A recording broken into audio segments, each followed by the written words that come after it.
The reports came in one after another, each more disturbing than the last. 15 dead, 15 trained handlers from 7 different alien species, all killed by the same creature. The Galactic Council called it V7, but most people just called it the Death Cub.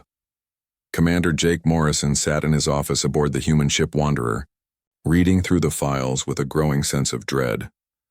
The creature was only a juvenile, not even fully grown, but it stood 8 feet tall and weighed over 600 pounds. Its claws could slice through steel like paper. Its jaws could crush bone with ease. Every species that had tried to train it had failed, and their trainers had paid with their lives. The latest victim was a Korthan named Zilth. The Korthans were tough, their bodies covered in hard shells that could stop bullets. Zilth had been one of the best animal handlers in the galaxy. He had tamed creatures from 100 different worlds, but V7 had killed him in less than 3 minutes. Jake's second-in-command, Lieutenant Sophie Hayes, stood by the window of his office. She was watching the stars drift past as the ship traveled through space. Her face was tense with worry. "They're going to kill it tomorrow," Sophie said quietly. "The council approved the order this morning. They say it's too dangerous to keep alive." Jake looked up from the reports. "Where is it now?" "Research Station Kepler's Hope. They have it in a maximum security cell. Sedated and locked down. They're just waiting for the execution order to come through." Jake stood and walked to the window beside her. Out there in the darkness of space on that distant station, a creature was waiting to die. A creature that had never known kindness, only fear and pain. "I want to see it," Jake said. Sophie turned to him sharply. "Commander, that's crazy. You read what it did to Zilth. The Korthans have shells that can stop plasma fire. You're just flesh and blood. That thing will kill you." "Maybe," Jake replied. "But I want to try something first." "Try what?" "Being human." The next day, Jake stood outside the containment cell on Kepler's Hope. The station director, an alien called Quex with tentacles instead of arms, was not happy about the visit. "This is foolish," Quex said, his translator turning his words into flat English. "That creature has killed every trainer who has entered its cell. You have no special equipment, no weapons, no protection. You will die." "I don't plan to die today," Jake said calmly. He looked through the thick glass window into the cell beyond. V7 was pacing back and forth like a caged tiger. The creature looked like something from Earth's ancient past, a dinosaur covered in scales that shifted from deep purple to black. It had 6 eyes, all of them alert and intelligent. Its tail was thick and powerful, and its claws clicked against the metal floor with each step. But Jake saw something else too. The way the creature's shoulders were hunched. The way it kept looking toward the door as if expecting an attack. The way it curled its tail around itself when it sat in the corner. This was not a mindless killer. This was a scared animal. "I'm going in," Jake said. "You need protective gear," Quex protested. "At least take a shock weapon." "No," Jake said. "No weapons, no armor, just me." Sophie, who had come with him to the station, grabbed his arm. "Commander, please. This is suicide." Jake looked at her and smiled. "Trust me. I know what I'm doing." He didn't, not really. But he had grown up on a farm back on Earth. He had worked with dogs and horses and even a few wild animals that people said couldn't be tamed. He had learned one important truth in all those years. Fear made animals dangerous. If you came at them with fear in your heart, they would attack. But if you came with calm and patience, sometimes they would listen. The inner door opened with a hiss. Jake stepped inside the cell. Behind him, the door sealed shut with a heavy clang that echoed through the small space. B7's head snapped toward him immediately. All 6 eyes locked onto the human. The creature rose to its full height, and Jake felt his heart race. It was bigger than he had expected. Much bigger. Its claws extended with sharp clicks, its mouth open, showing rows of teeth designed to tear meat from bone. Jake didn't run. He didn't reach for a weapon he didn't have. He simply walked to the middle of the cell and sat down cross-legged on the floor. He placed a small container beside him, the smell of cooked meat drifting from inside. Then he waited. 7 growled. The sound was so deep and powerful that Jake felt it in his chest. The creature took 1 step forward, then another. Its muscles tensed beneath its scaled skin. Every part of its body language screamed danger. Jake remained still. He kept his breathing slow and even. He didn't stare at the creature, but he didn't look away either. He just existed in the same space, calm and quiet. Outside the cell, Sophie watched with her hand hovering over the emergency button. One press and the cell would flood with knockout gas. It might save Jake's life, but it would also doom V7. The creature would be killed immediately if it attacked. Quex was muttering prayers in his own language, his tentacles writhing with anxiety. Other station workers had gathered to watch. They all expected to see a human die, but Jake didn't die. Not that day. V7 approached to within 10 feet. It circled him slowly, sniffing the air. Its tail lashed back and forth. It made threatening displays, rising on its back legs and spreading its arms wide. It roared loud enough to hurt Jake's ears. Through it all, Jake sat quietly. He didn't show fear. He didn't show aggression. He just sat there, breathing, existing. 2 hours passed this way. V7 would threaten and Jake would remain calm. The creature would come closer and Jake would stay still. Finally, exhausted from its displays, V7 settled down about 10 feet away. It watched the human with those 6 unblinking eyes. Jake slowly reached for the food container. He opened it carefully, letting the smell fill the air. V7's nostrils flared. Jake could see the hunger in those eyes. He took a piece of meat and ate it himself first, chewing slowly. Then he took several more pieces and placed them on the floor between himself and the creature. He used his foot to push them slowly toward V7, then put his hands back in his lap. V7 stared at the food, then at Jake, then back at the food. The creature's whole body was tense with suspicion. Every other being who had entered this cell had come with pain. Shock weapons that burned, restraints that choked, needles that made the world go dark and strange. This human had brought food. And patience. And something else V7 didn't understand yet. Something that felt almost like safety. Slowly, keeping all 6 eyes on Jake, V7 crept forward. It snatched the meat in its jaws and retreated quickly to its corner. It swallowed the food in one bite, barely tasting it. Jake pulled a blanket from the container and wrapped it around his shoulders. He leaned back against the wall and closed his eyes for a moment. When he opened them again, V7 was watching him with what might have been curiosity. "We'll try again tomorrow," Jake said softly. His voice was calm and gentle. "I'm not going anywhere. We have time." He stood slowly and walked to the door. V7 tensed but didn't move. Jake knocked twice and the door opened. He stepped out into the observation area. Sophie grabbed him and hugged him tight. "You're insane. That was the stupidest thing I've ever seen you do." "Maybe," Jake agreed. He looked back through the window at V7. The creature was still watching him, its head tilted in a way that seemed thoughtful. "But did you notice something?" "What?" "It didn't attack. Not once. It threatened. It displayed aggression. But it never actually tried to hurt me." Quex moved closer, his tentacles still trembling. "You were lucky." "Nothing more." "I don't think so," Jake said. "I think V7 has been defending itself this whole time. Every trainer who came in here came with weapons and fear. They expected a monster, so they got one. But I didn't expect a monster. I just saw a scared animal." "What will you do now?" Sophie asked. "I'll come back tomorrow, and the day after that, and the day after that, until V7 understands that I'm not here to hurt it." "The council will only give you 2 weeks," Quex said. "If you cannot show progress by then, the creature will be terminated." Jake nodded. "Then I better make those 2 weeks count." He looked at V7 one more time. The creature was lying down now, its massive form curled in the corner. For the first time since it had been captured, V7 didn't look like a killer. It just looked like what it was. A young animal far from home, surrounded by beings who wanted to hurt it. Jake made a silent promise to that creature. He would show it that not all beings were cruel. He would teach it that there was another way to live besides fear and violence. He would prove to the galaxy that even the most dangerous creature could be reached with patience and kindness. He just hoped he was right. Because if he was wrong, it wouldn't just cost him his life. It would cost V7 its only chance at survival. Jake returned to the cell the next morning at exactly the same time. He carried the same food container and wore the same clothes. Routine mattered with scared animals. They needed to know what to expect. V7 was waiting by the door when it opened. The creature backed away quickly when Jake entered, but its eyes never left him. Jake walked to the same spot he had sat yesterday and lowered himself to the floor.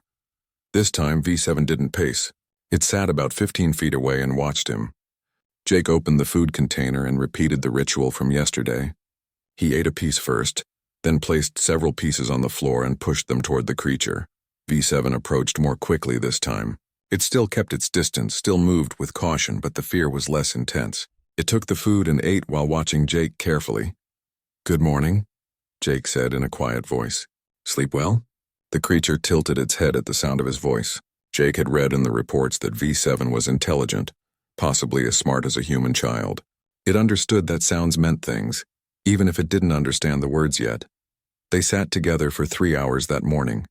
Jake spoke occasionally, his voice always calm and gentle. He told V7 about Earth, about the farm where he grew up, about his first dog named Max who had been afraid of thunderstorms. V7 seemed to listen, its eyes never leaving his face. On the third day, V7 moved closer.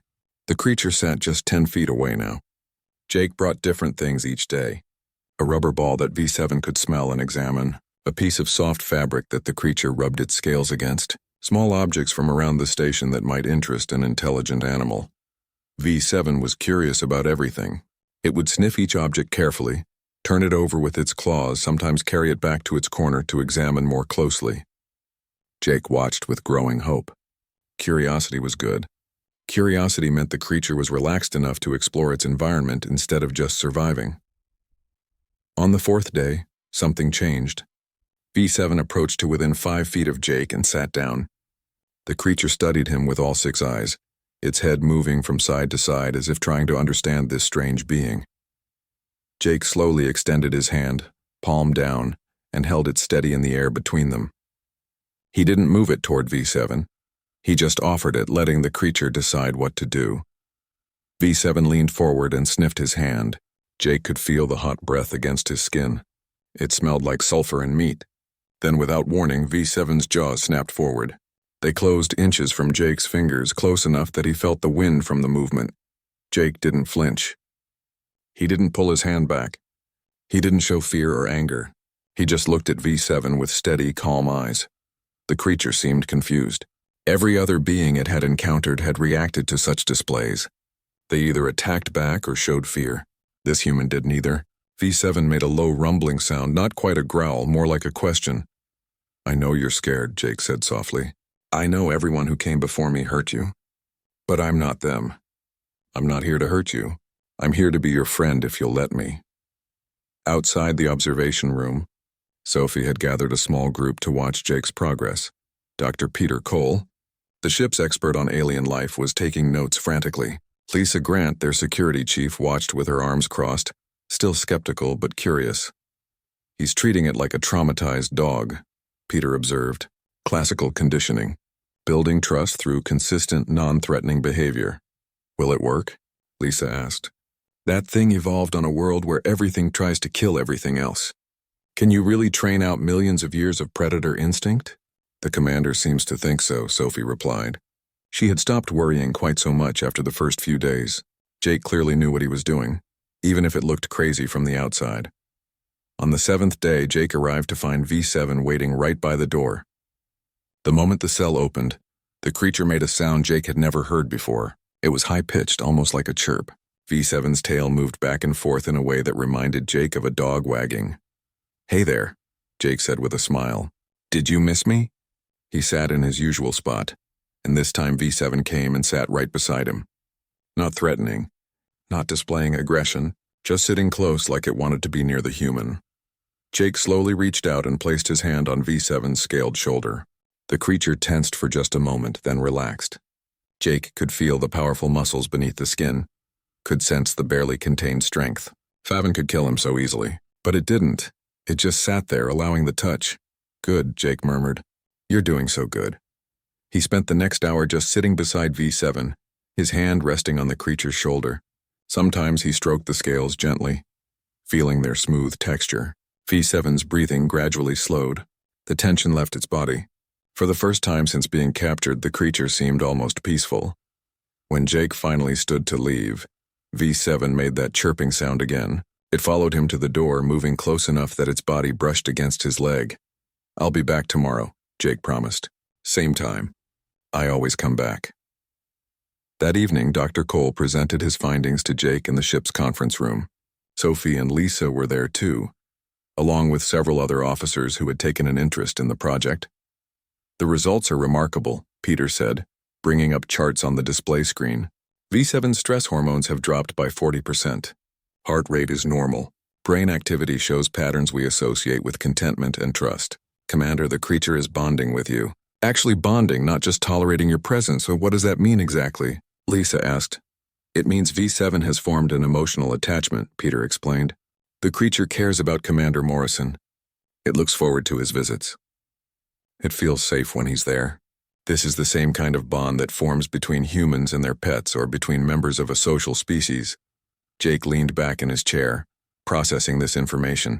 Every other species that tried to train V7 used dominance tactics. They tried to force it to submit. Exactly, Peter agreed. And V7 responded the way any intelligent creature would respond to abuse. It fought back. But you didn't try to dominate it. You just offered friendship. No strings attached. No demands. Just patience and kindness. The question is, Sophie interjected, will the Galactic Council accept this as progress? We only have 1 week left. They'll have to, Jake said firmly. V7 isn't the same creature it was 2 weeks ago. Anyone can see that.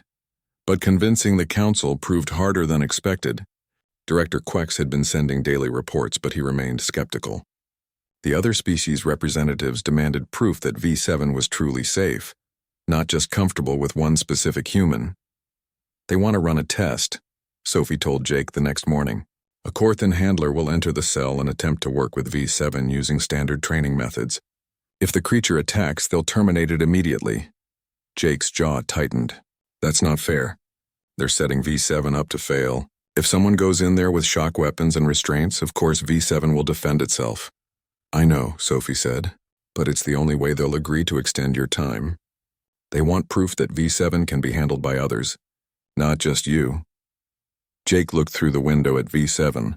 The creature was playing with the rubber ball he had brought yesterday, tossing it around the cell and pouncing on it. It looked almost playful, so different from the terrified animal he had first met. When is the test? He asked quietly. Tomorrow at noon. Jake nodded slowly. Then I need to prepare V7 and I need to make sure I'm in that cell when it happens. He spent the rest of that day and all the next morning working with V7. He introduced the creature to different people through the observation window. Sophie came and stood where V7 could see her. Peter brought some of the crew members. Each time, Jake spoke calmly to V7, explaining that these were friends, not threats. V7 watched the strangers warily but didn't show aggression. When Sophie waved, the creature tilted its head curiously. When Peter made a chirping sound similar to V7's greeting call, the creature actually responded with its own chirp. You're learning, Jake said proudly, scratching behind the ridge of V7's skull where the creature liked to be touched. You're learning that not everyone is dangerous, but Jake was worried. The test tomorrow would be different. A stranger would enter the cell. A Corthan, the same species as Zilth whom V7 had killed, and that stranger would be using the same aggressive techniques that had triggered V7's defensive responses before. That night, Jake couldn't sleep. He kept thinking about V7 alone in that cell, waiting for another day of pain and fear. The creature had finally learned to trust, and now that trust would be tested in the worst possible way. He got up and went to the observation room. It was late, the station on night cycle. Through the window, he could see V7 curled up in the corner, sleeping. The creature's chest rose and fell with steady breaths. In sleep, it looked almost peaceful. Jake pressed his hand against the glass. I won't let them hurt you, he whispered. Whatever happens tomorrow, I'll protect you. I promise. He didn't know if he could keep that promise. The council had made their rules clear. One attack, even in self-defense, and V7 would be killed. But Jake was determined to try. He had spent 2 weeks building trust with this creature. He wouldn't let that trust be destroyed by. The test was scheduled for noon, but Jake arrived at the cell 2 hours early. He wanted time with V7 before everything changed. The creature greeted him with its usual chirp, pressing its massive body against his side the moment he entered.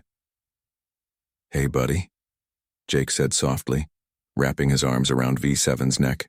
We've got a big day ahead. Someone new is coming to meet you. I need you to be calm, okay? I need you to trust me. V7 made a low rumbling sound, almost like a purr.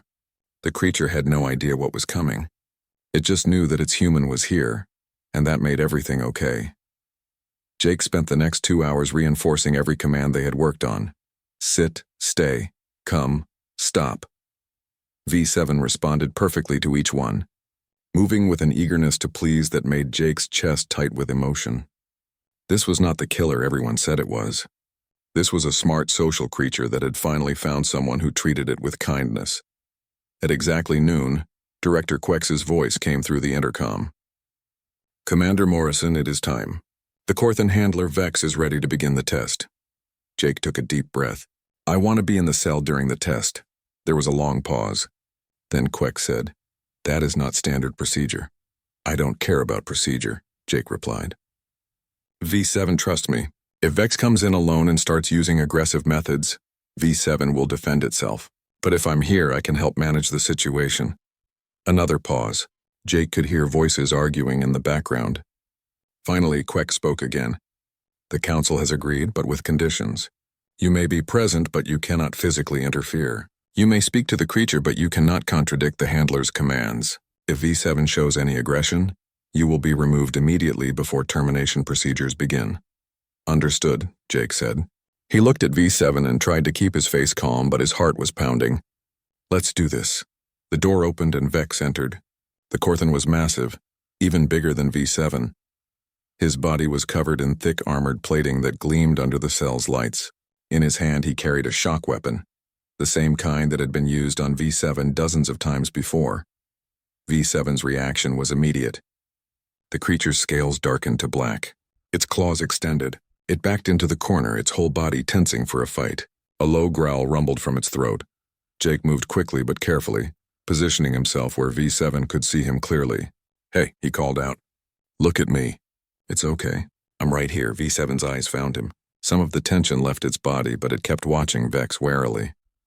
Vex activated the shock weapon. It crackled with blue electricity, making a buzzing sound that filled the cell. He stepped toward V7 with the confidence of someone wearing armor that could stop bullets. "Submit," he said in a harsh voice, speaking in the galactic standard language that most species understood.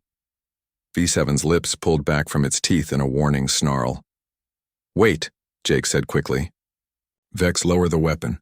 You're threatening it."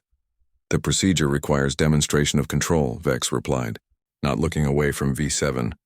"The creature must learn to submit to authority." He thrust the shock weapon toward V7's chest. The creature moved with incredible speed, dodging to the side. Its jaws snapped at the weapon, catching the end and crushing it. Sparks flew. Bits of metal and plastic scattered across the floor. "Aggression detected," Quex announced over the intercom. His voice sounded almost relieved, like he had expected this outcome. "Initiating termination protocol." "No," Jake shouted. That was self-defense. Vex attacked first. V7 hasn't hurt anyone. He stepped between Vex and V7, putting himself in the line of fire. Behind him, he could hear V7's heavy breathing, could feel the heat radiating from the creature's body. "V7, sit," he commanded. The creature looked at him, looked at Vex, looked back at Jake. Every instinct in its body was screaming at it to fight or run. But the human, the one being in the galaxy who had shown it kindness, was telling it to sit. Slowly, with visible effort, V7 sat. Its muscles remained coiled and ready. Its claws were still extended. But it sat. Jake turned to Vex. "Put down what's left of that weapon. Approach slowly. No threats. Just walk up and examine V7 like you would any animal. Show respect, not dominance." Vex hesitated. His armored face was unreadable, but his body language showed uncertainty. Finally, he dropped the broken shock weapon and moved forward with careful steps. V7 growled low in its throat but didn't move. Jake placed his hand on the creature's head, offering comfort and support. "Good," he said quietly. "You're doing great. Stay calm." Vex reached out with one armored hand and touched V7's shoulder. The creature's scales were hot under his palm, radiating the heat of barely controlled fear and anger. V7's eyes never left the Corthan, tracking every movement. "The creature shows remarkable restraint," Vex said, and there was surprise in his voice. "My species killed its last handler. It has every reason to attack me, but it does not."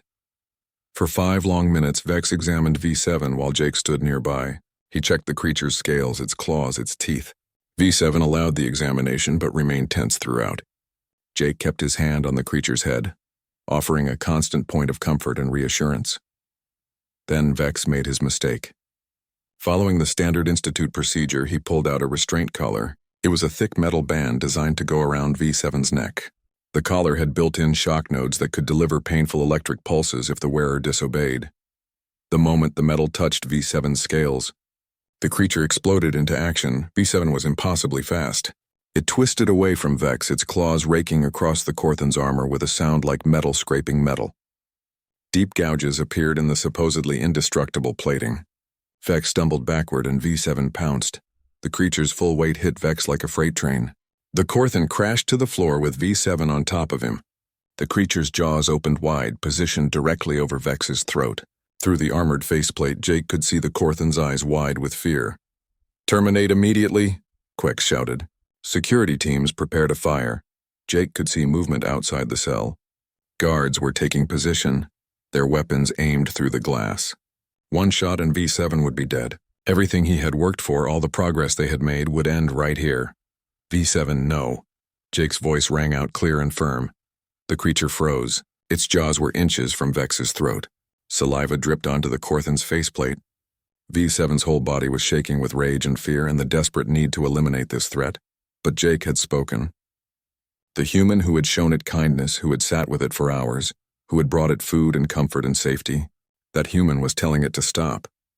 Jake walked forward slowly, his hands visible and empty. "Look at me," he said. "Come here. Right now. Come to me." V7's head turned slightly. 4 of its 6 eyes focused on Jake while the other 2 kept watch on Vex. The creature was trapped between instinct and trust, between the urge to kill and the desire to please. "Please," Jake said, and his voice held real emotion now. Real fear, not for himself but for V7. "I need you to trust me. Come here." For a long moment nothing happened. The entire station seemed to hold its breath. Then slowly, V7 stepped off of Vex. The creature moved toward Jake, its movements jerky and uncertain. It pressed against his side and made a distressed chirping sound. Jake wrapped his arms around V7's neck, feeling the creature trembling. "It's okay," he whispered. "You did good. You stopped. I'm so proud of you." Vex climbed to his feet slowly. His armor was scored with deep scratches that had come dangerously close to breaking through. He stared at Jake and V7 for a long moment, then looked up at the observation window where Quex and the council representatives were watching. "Test complete," Vex announced. His voice was rough but steady.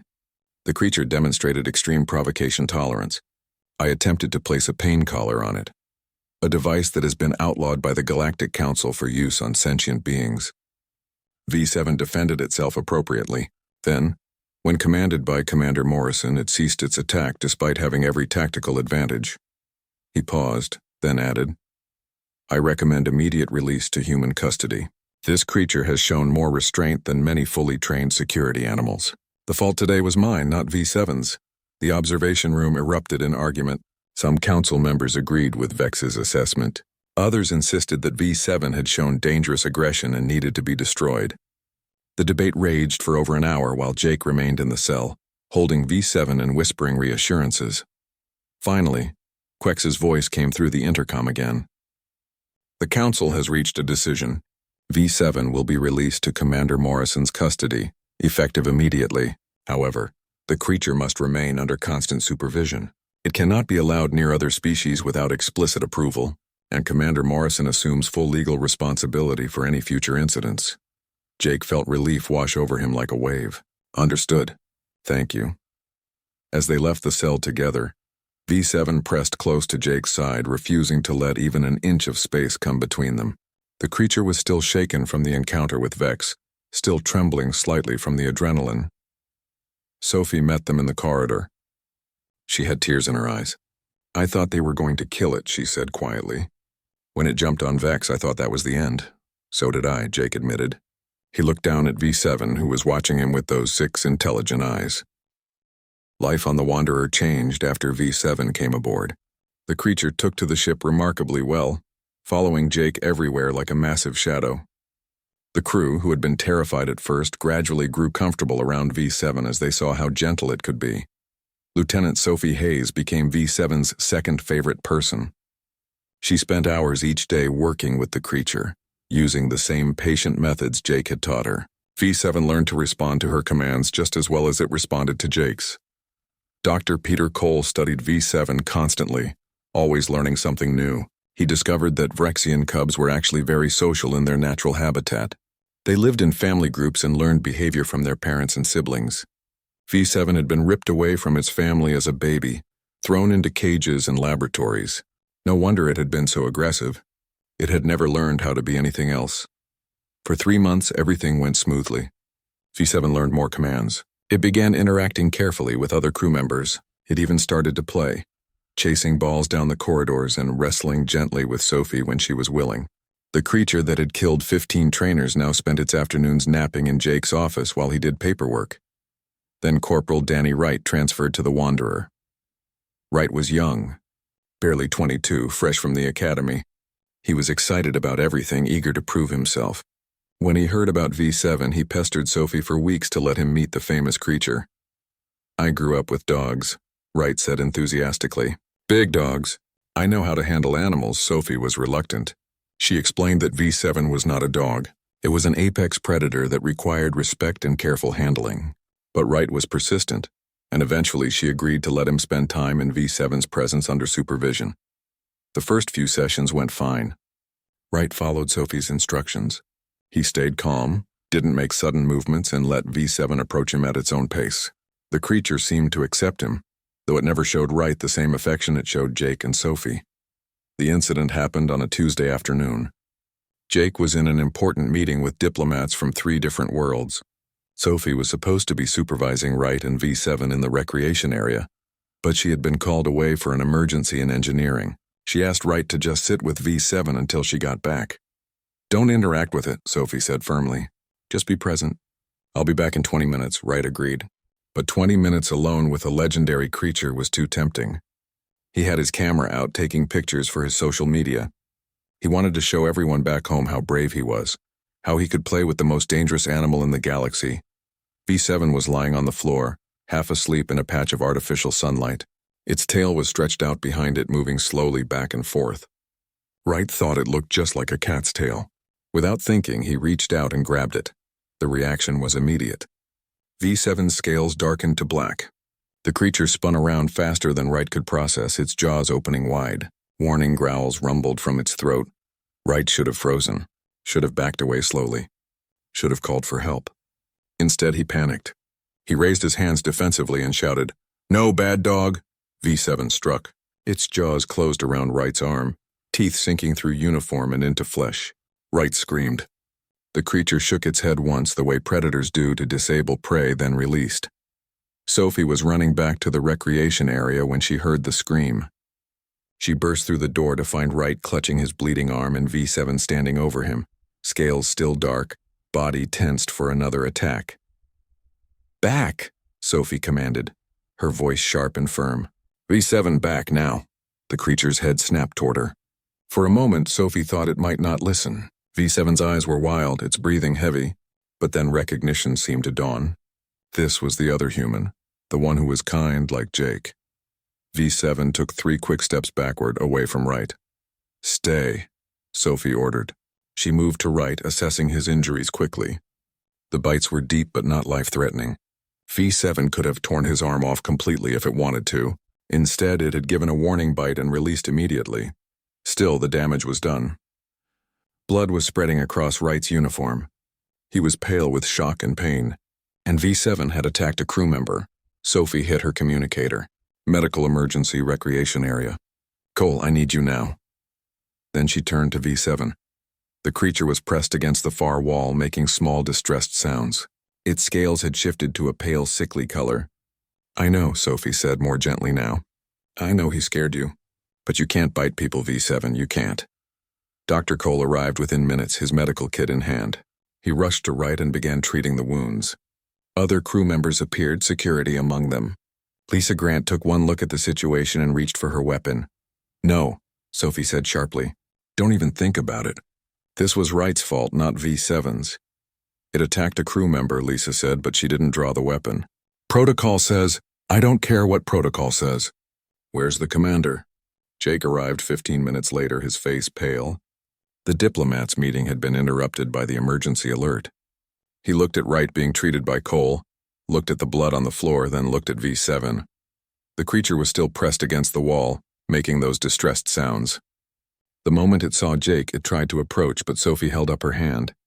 "Stay," she commanded, and V7 obeyed, though it whimpered. "What happened?" Jake asked quietly. Sophie explained quickly. Wright, waiting until she was done, confirmed the story. "I grabbed its tail," he admitted, shame in his voice. "I wasn't thinking. I treated it like a pet. Sophie told me not to interact with it, but I didn't listen." Jake closed his eyes briefly. When he opened them again, his expression was controlled, but Sophie could see the worry beneath. "How bad are the injuries?" "Deep puncture wounds," Cole reported. But V7 released immediately. If the creature had wanted to cause serious damage, Wright would have lost the arm. This was a warning bite. Textbook defensive behavior. "That doesn't matter," Jake said heavily. "V7 injured a crew member. The council will use this as evidence that the creature is still dangerous." He looked at V7 and the creature whimpered again. Jake's chest felt tight. They had come so far. 3 months of perfect behavior, of gentle interactions, of V7 proving to everyone that it could be trusted. And now this, "I need to be alone with V7, Jake said. "Everyone out now." Sophie started to protest, but something in Jake's voice stopped her. She ushered everyone out, even Cole once he finished bandaging Wright's arm. The door closed, leaving Jake and V7 alone in the recreation area. V7 approached hesitantly, its whole body low to the ground in a submissive posture. It made that chirping sound, the one that meant it wanted comfort and reassurance. Its eyes were wide, almost pleading. Jake didn't reach out to touch the creature. He stood with his arms at his sides, his face carefully neutral. And then he said the words that would break V7's heart. "I'm disappointed in you." His voice was quiet, not angry, not loud, just sad. Deeply, profoundly sad. V7's reaction was immediate and devastating. The massive predator made a sound Jake had never heard before. It was high-pitched, broken, almost like sobbing. The creature that had killed without hesitation, that had faced down armed handlers without fear, began to whimper like a puppy. 7 dropped to the floor and crawled toward Jake. Its massive body pressed as low as it could go. It made that sobbing sound over and over, its whole body shaking. When it reached Jake, it pressed its head into his legs and continued to whimper. Jake felt his own eyes burning with tears. He wanted to comfort V7, wanted to tell the creature it was okay, but it wasn't okay. Wright could have been killed. The council was already calling for V7's termination. Everything they had built together was crumbling. "You hurt someone," Jake said, his voice still quiet but firm. "Someone who was stupid, yes, but who didn't mean you any real harm. You can't bite people for being stupid. Do you understand?" V7 made that sobbing sound again, pressing harder against Jake's legs. "I know you're sorry," Jake continued. "I know Wright scared you when he grabbed your tail. But we've worked so hard to show everyone that you're not just a monster. And now they want to take you away from me. They want to kill you. And I'm scared, V7. I'm so scared that I won't be able to stop them this time."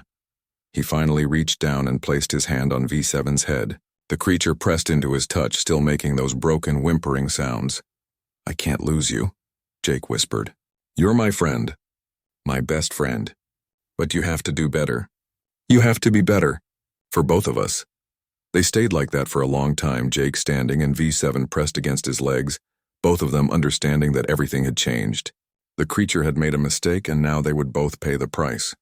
Outside the door, Sophie stood with Peter and Lisa. They had been listening through the intercom, not because they wanted to spy, but because they needed to know if Jake was safe. Peter was crying openly now. "The creature understands," he said through his tears. "The bond between them is real. V7 cares what the commander thinks. It feels genuine remorse. Will that be enough to save it?"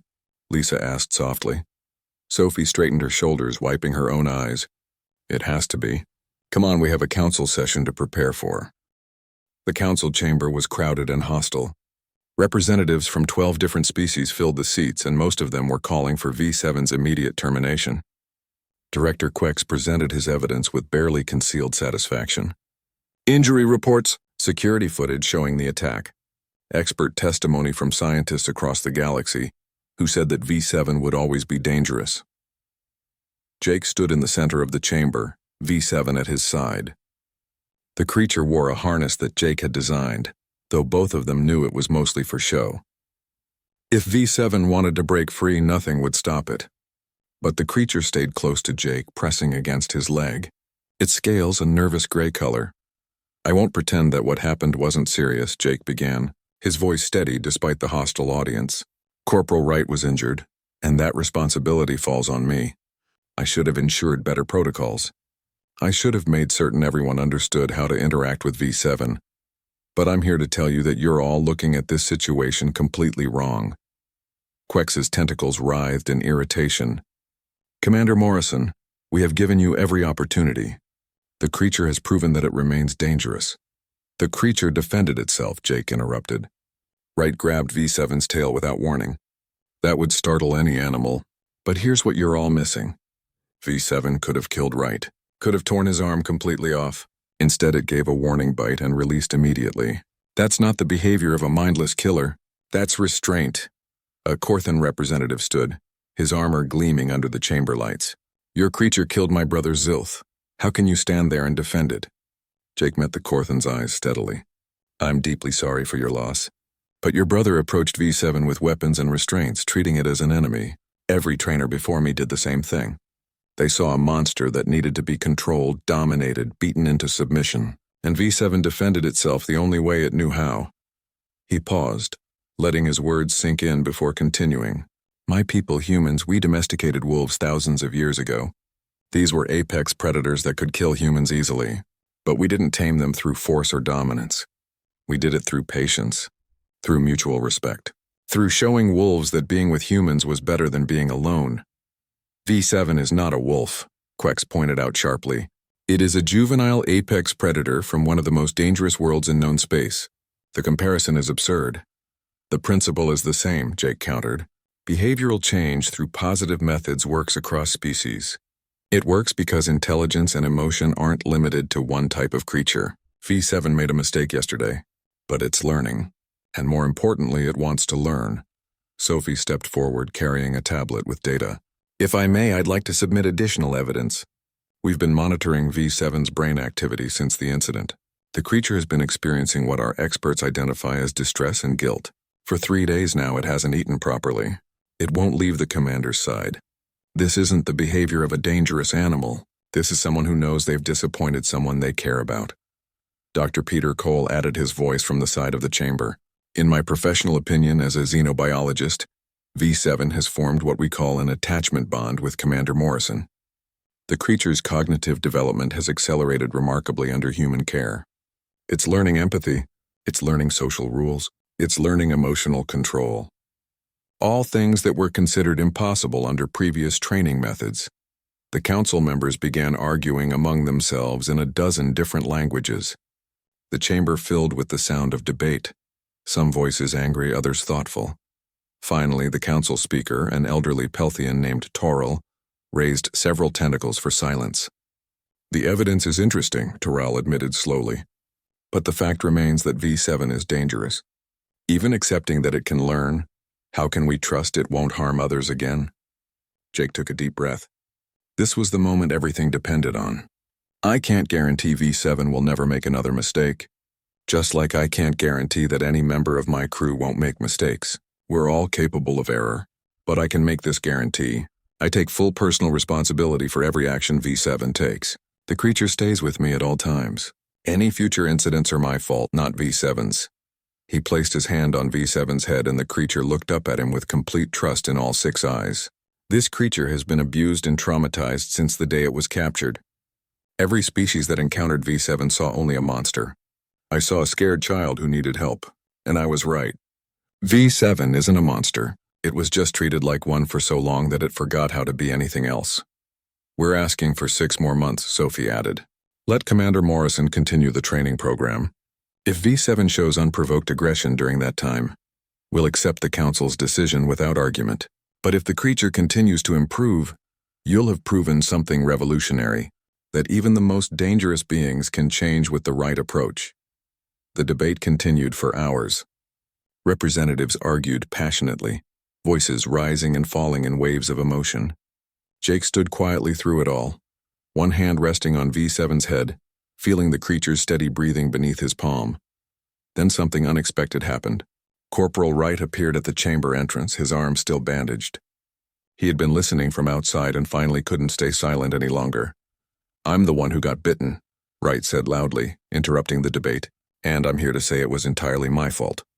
I wasn't respectful. I treated V7 like a pet dog instead of an intelligent being. Commander Morrison warned me. Lieutenant Hayes warned me. I didn't listen. He walked into the chamber, standing beside Jake. Yesterday, the commander let me visit V7 under supervision. I was scared, I'll admit it, but that creature remembered me. And it looked guilty. It didn't threaten me. It actually tried to approach me carefully, like it wanted to apologize. I'm not a scientist. I don't know about alien biology, but I know remorse when I see it. Wright turned to face the council directly. If anyone should be punished, it's me. I violated protocols. I ignored safety procedures. I made a stupid mistake and V7 reacted defensively. Please don't kill it for my error. The chamber fell silent. Even Quex seemed surprised by this testimony. Taral conferred quietly with the other council members, their conversation too low for Jake to hear. Finally, after what felt like hours, but was only minutes, Taral spoke. The council has reached a decision. By a margin of 7-5, we will grant Commander Morrison his 6 months. V7 will remain under human custody, subject to strict monitoring and regular behavioral assessments. However, if there is any incident of unprovoked aggression during this time, the termination order will be carried out immediately without further debate. Jake felt relief wash over him so strongly that his knees almost buckled. Beside him, V7 made a questioning chirp, sensing the change in emotional atmosphere but not understanding what it meant. Thank you, Jake said quietly. You won't regret this decision. As they left the council chamber, Sophie grabbed Jake in a tight hug. We did it. 6 more months. We'll prove them wrong in 3. Jake replied with more confidence than he felt. He looked down at V7, who was pressing close to his side. Because you're not going to make any more mistakes, are you, buddy? V7 chirped softly and leaned into Jake's touch. The months that followed were transformative. Jake worked with V7 every single day, reinforcing positive behaviors and teaching new commands. The creature learned to interact safely with crew members, always approaching carefully and waiting for permission before getting close. Sophie developed a training program based on Jake's methods, and soon other ships were requesting copies. The approach spread throughout the fleet, changing how humans dealt with dangerous alien species. V7 began participating in training exercises, using its natural abilities to help with rescue simulations. The creature proved incredibly useful in finding hidden objects and navigating difficult terrain. What had once been seen as a liability became an asset. The breakthrough came when a young Pelthian engineer named Felix started sharing his lunch with V7 every day. The creature had been wary of all species except humans, but Felix was patient and gentle. He would sit near V7, talking quietly while he ate, and eventually started offering small pieces of food. One day, 3 months into the trial period, V7 approached Felix on its own and sat beside him. The Pelthian carefully reached out and touched the creature's shoulder. V7 didn't flinch, didn't growl, just sat there accepting the touch with calm dignity. Peter Cole documented the interaction with tears in his eyes. This is it, he said to Jake later. This is proof that V7 can bond with other species. Not just humans. Not just you. The creature is genuinely learning to be social. When the 6-month review came, the council didn't just approve V7's continued custody. They asked Jake to develop a full training program that could be used throughout the galaxy. The human approach, as it became known, revolutionized how people dealt with difficult animals. Species that had been declared untamable were given second chances. Creatures that would have been destroyed were instead rehabilitated, and it all started because one human refused to see a monster where everyone else saw only danger. Years passed.